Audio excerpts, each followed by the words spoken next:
Hello everyone, welcome back to another lesson.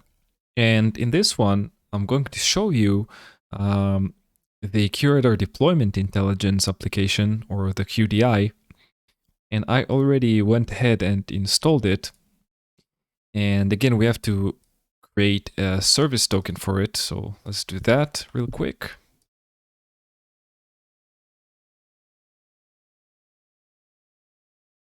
Interesting, I can't seem to. Let's try this again. There we go. QDI. Let's not set an expiration date. I'm gonna copy my token. And when I click on QDI for the first time, I have to create a token.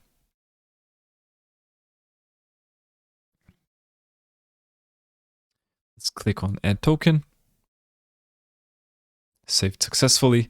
And if it's going to automatically refresh again. And now we can see that we have our QRadar hostname. And it's going to take a few moments here to show some useful statistics. And then we have our EP1. And for each of those, we can see CPU usage, we can see memory usage, and we can see disk usage. So this is a really great application if you want to monitor some health statistics about your appliances.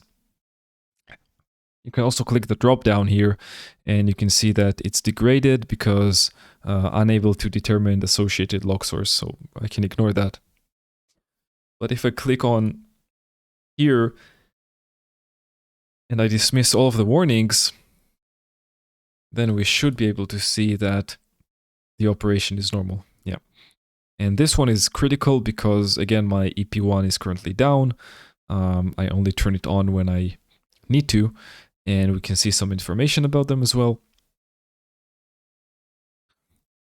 And if we go to home, we can go to advanced health query, and we can choose one of the metrics here. It's just a very large amount. So let's, for example, go ahead, select disk usage and select our hosts. Metric elements, let's select store partition. Component, that's fine. Start date, let's select yesterday at midnight until today at midnight. And let's go ahead and add chart and see what we're gonna get here.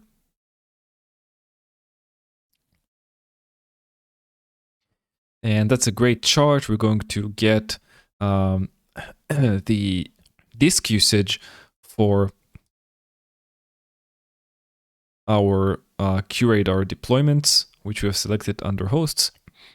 And we can see that yesterday it was on 16% and then 17%, and it slowly grew to 20% today. And you can modify based on whatever parameter here you want. You have a large selection here, which is great. And if we go to QDI health status, we can see some statistics about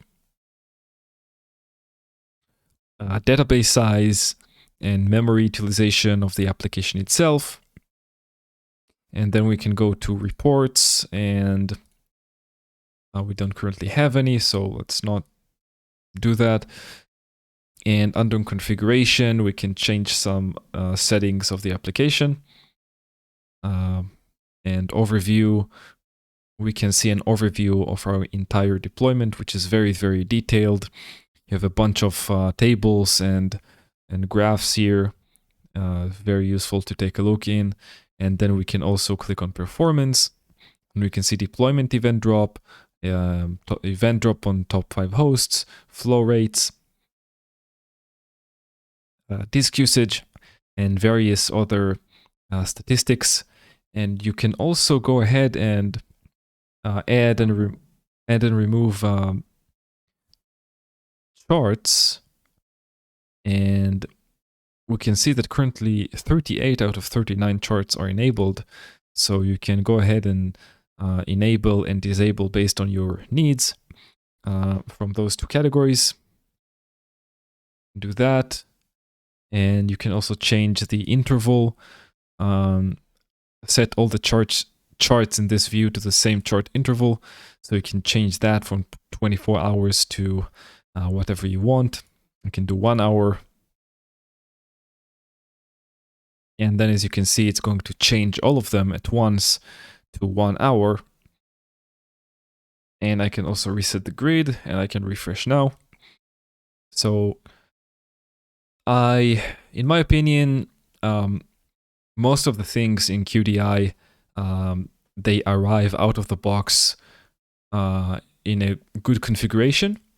But again, if you find that you are not happy with those results, you can of course select which kind of statistics you want to see.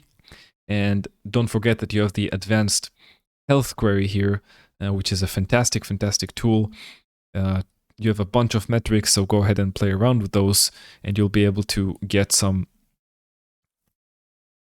really useful information about your managed hosts. So we don't really have anything else to cover regarding this. So this has been it for this video, and I will see you guys in the next one.